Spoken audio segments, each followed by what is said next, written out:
సంఘానికి దేవుడు ఇస్తున్న ఒక ప్రత్యేకమైన ఇన్పుట్స్ ఏంటంటే, ఈ బిడ్డ శరీరంలో ఒక అనారోగ్యత వచ్చిందట. ఆ బిడ్డకు ఎక్కడికి వెళ్ళినా స్వస్థత కలగట్లేదు. శరీరం అంతా బలహీనం అయిపోయింది. ఎక్కడికి వెళ్దామన్నా కూడా ఆ బాధ పోవట్లేదు. రోజు రోజు ఆ బిడ్డ పరిస్థితి ఏమైపోయిందంటే ఇక చనిపోయే పరిస్థితిలోకి వస్తున్నది.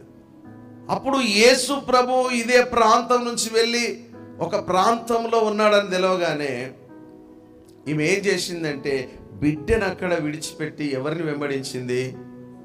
దేవుణ్ణి వెంబడించింది. మీ నోటితో చెప్పాలి. ఎవరిని వెంబడించింది అమ్మ? ఎన్నుకున్నవారు చెప్పండి. యేసయ్యను వెంబడించింది. హల్లెలూయా.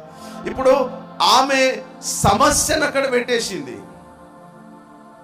మీ జీవితంలో ప్రతి సమస్యకు జవాబు ఎప్పుడు వస్తుందంటే మీరు సమస్యను అక్కడ పెట్టాలి, దేవుని పాదాలు పట్టాలి.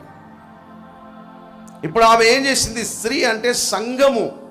సంఘానికి దేవుడు ఇస్తున్న ఒక మంచి ఇన్పుట్స్ ఏంటిదంటే మీ సమస్యను అక్కడ పెట్టండి, దేవుని దగ్గరికి రండి. దేవుని దగ్గరికి వస్తే ఏ స్వస్థత కావాలో, ఏ కార్యం కావాలో చేయుటకు దేవుడు ఎలాంటి వాడు? సమర్థుడు. హల్లెలూయా.